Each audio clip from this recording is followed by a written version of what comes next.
I will be splitting my time with the honourable member for Etobicoke Lakeshore. It is stormy waters in the world today, Mr. Speaker. In Rome and Athens, cradles of civilization are replaced with cradle-to-grave socialism.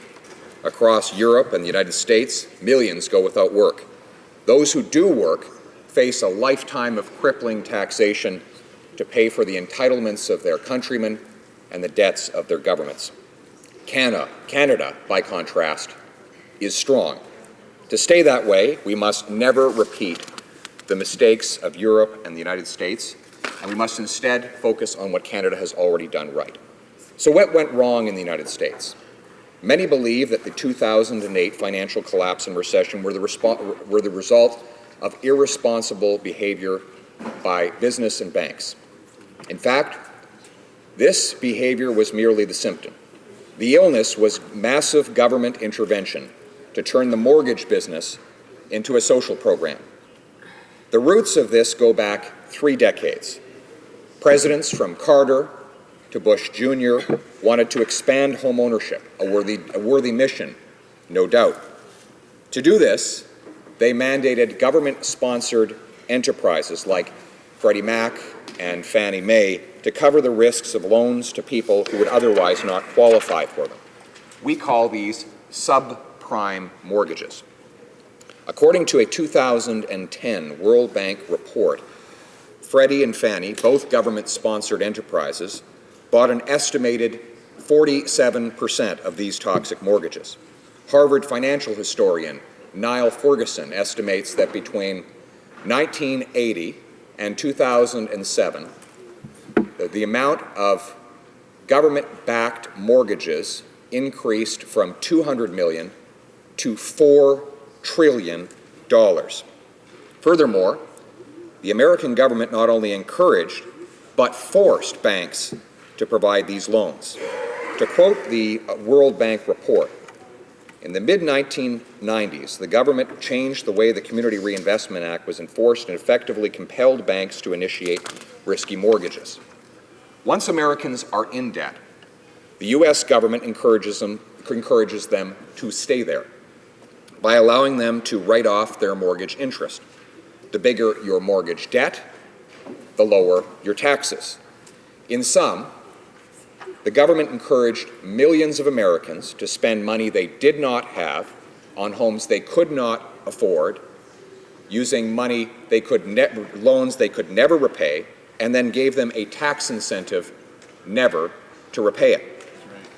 The state had pumped so much air into the mortgage bubble that it burst. Financial institutions collapsed, taxpayers were on the hook, millions are jobless, and 1 in 5 American households are underwater. That is to say, their mortgages are bigger than the value of their homes.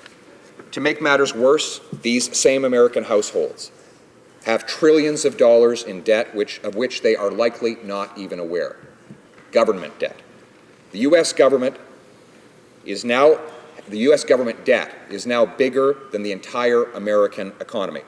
This is household debt, as families will need to repay it on their tax bills with interest now or later. According to the U.S. Treasury Department website, mainland China holds $1.1 trillion of it. To quote Mark Stein, if the People's Republic carries on buying American debt at the rate it has in recent times, then within a few years, U.S. interest payments on that debt will be covering the entire cost of the Chinese armed forces. Imagine, through debt interest, soon American taxpayers will be funding 100% of the Chinese military.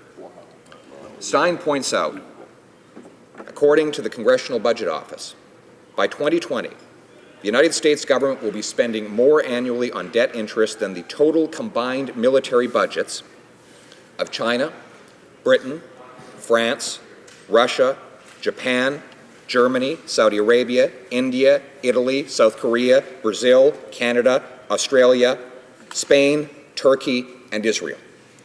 Yet if America is jogging off the debt cliff, Europe is sprinting.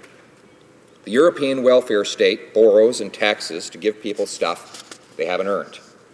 Recently, for example, Greek public sector workers took to the streets to demand the government continue to pay them 14 monthly paychecks per year. We call this socialism.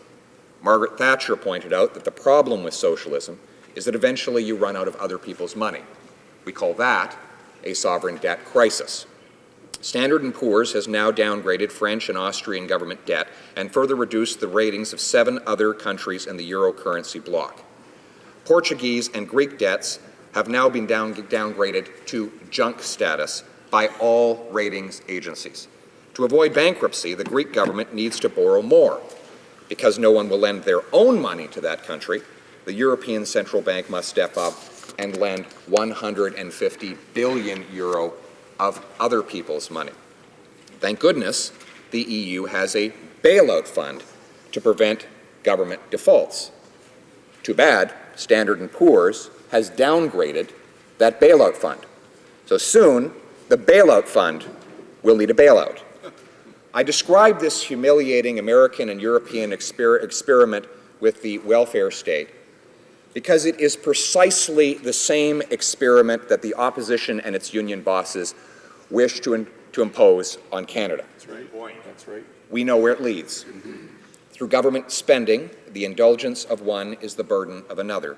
Through government borrowing, the excess of one generation becomes the yoke of the next.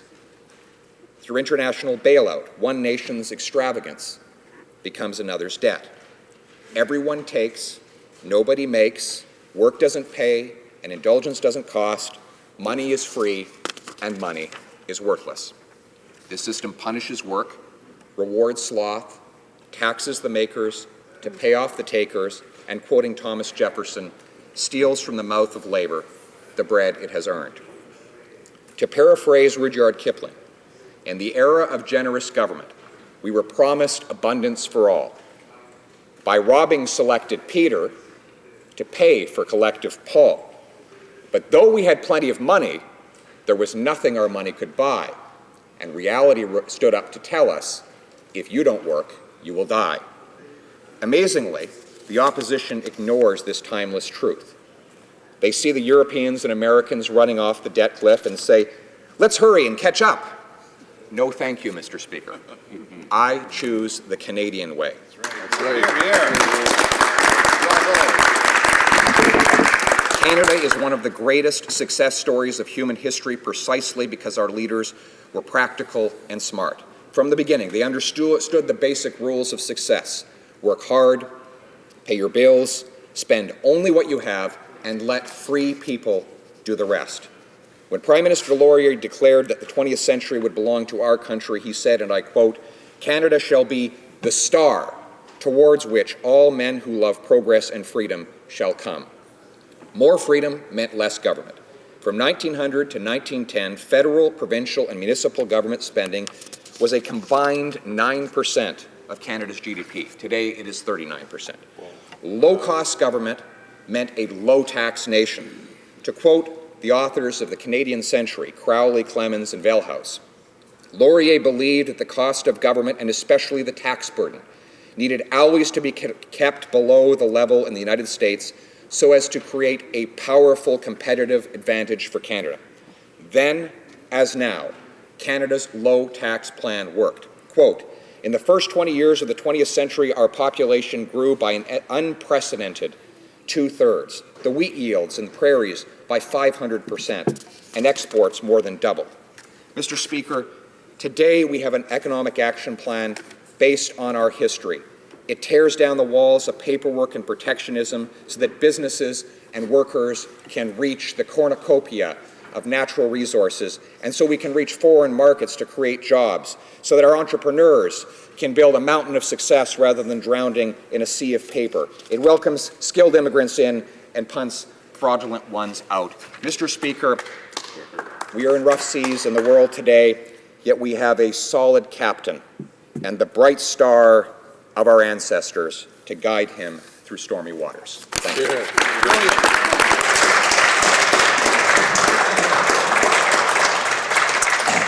Questions and comments? Question et commentaire. The Honourable Member for Esquimalt, Juan de Fuca. Thank you, Mr. Speaker. I listened with interest to the Honourable Member's comments on the government's budget.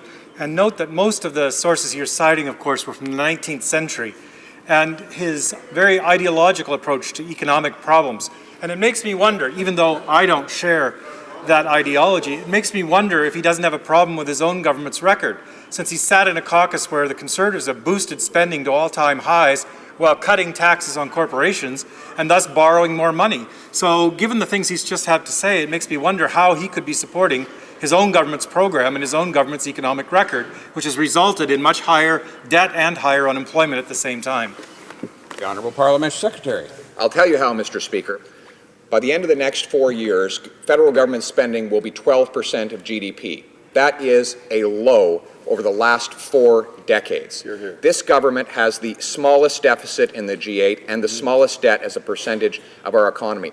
12% of our economy is federal government spending. In the United States, federal spending accounts for 24%. That means we have a government that is, on a relative basis, half the size of the American government. And because of that free enterprise policy, we have catapulted to the front. Forbes magazine says we're the best place in the world in which to do business. That's right. Here, here. Questions and comments? The Honourable Member for Winnipeg North. Yes, Mr. Speaker, whether it's the mega prisons or the F-35, one of the things that we know is you cannot trust this Conservative government in terms of its numbers. We don't believe they really understand the concept of numbers. What we know for fact, Mr. Speaker, is when they had taken office, they inherited billions of dollars of surplus. Today we are billions of dollars in debt. An annual debt, Mr. Speaker. This government is great at trying to create a crisis situation, and this is what my question is going to go to, Mr. Speaker. This government creates this crisis situation which is just not there related to our seniors and pensions, and it makes the determination to put a lot more seniors in poverty in the years ahead by increasing the age from 65 to 67. And my question is why does this government decided to penalize future seniors here in Canada because of their irresponsible behavior today, Mr. Speaker? Honourable Parliamentary Secretary. He ignores the reality of our economic action plan, a plan that tears down the walls of paperwork and protectionism so that our businesses and their workers can reach Canada's cornucopia of natural resources and our job-creating exporters can reach hungry foreign markets in India and Europe. It's a plan that allows our entrepreneurs to be unshackled by paperwork so they can create jobs. It is a plan that keeps skilled immigrants in, punts fraudulent ones out, and it is a plan that makes government $5 billion less expensive to the people who work and pay the bills. That's right. Here, here. Questions or comments? The Honourable Parliamentary Secretary to the Minister of the Environment. Thank you, Mr. Speaker. We've heard a lot today about renewable energy. And if you look at an example in our country, in the province of Ontario, where there was a plan to support this, that was a government intervention-based plan, we actually saw energy prices increase, the Auditor General said, by almost 41%.